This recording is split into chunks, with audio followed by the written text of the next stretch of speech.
దేవుని యొక్క పొలంలో నీవు నేను పనివారంగా ఉంటే చాలా గొప్ప వేతనం ఒక్కటే ఉండదు, గొప్ప ఘనత కూడా కలిగి ఉంటాం.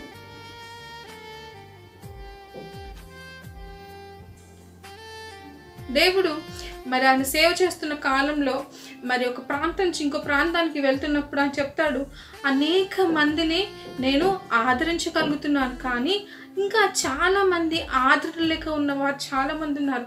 అన్ని ప్రాంతాలకు నేను వెళ్ళి వాళ్ళని ఆదరించలేను.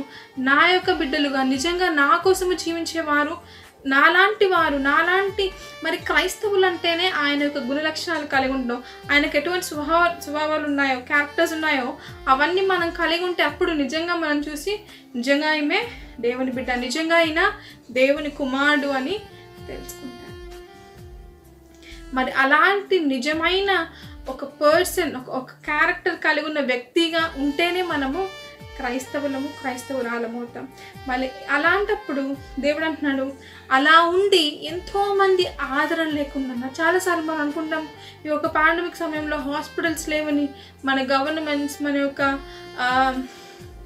కంట్రీలో అనేక చోట్ల అనేకమైన హాస్పిటల్స్ ఓపెన్ చేయడం జరుగుతుంది. ఎందుకంటే మనకు ఒక కష్టం, ఒక బాధ వచ్చినప్పుడే మన దగ్గర ఏమీ లేదు అని మనకు తెలుస్తుంది కదా. అప్పుడు మరి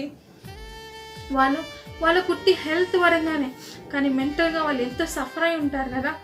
ఎంతో ఘోరమైన మనుషులందరూ కోవిడ్ నీకు నేను ఎవరు పట్టుకోవద్దు, నేను ఎవరు చూడొద్దు అలా ఐసోలేట్ చేసినప్పుడు వాళ్ళు ఎంతమంది ఆ ఐసోలేషన్ అనే బాధ తట్టుకోలేక చనిపోయిన వారు ఎంతోమంది ఉన్నారు. ఎటువంటి ఆదరణ ఏమీ లేని వారిని నేనైతే కొంతవరకు ఆదరిస్తున్నాను, కానీ నా యొక్క పొలంలో పనిచేయడానికి చాలా కొద్ది మందే ఉన్నారు అని దేవుడి రోజు అడుగుతూ ఉన్నాడు. God is just asking us, నా పని చేయడానికి ఇష్టపడుతున్నావా? మరి ఆయన పని చేయడానికి మనము తగినట్లుగా జీవించగలుగుతున్నామా లేదా అని చాలాసార్లు మనం ఎప్పుడు మన యొక్క వర్దీనెస్ని చూస్తుంటాం. అయ్యో నేను యోగ్యురాలని కాదు దేవా, లేకపోతే నేను యోగ్యుణ్ణి కాను అనుకుంటాం. కానీ నువ్వు చెప్పిన సరైన సహవాసం దేవునితో నువ్వు కలిగి ఉన్నప్పుడు then you will get to know అసలు నిజంగా దేవుని నుంచి ఏం కోరుకుంటున్నాడో తెలుస్తుంది.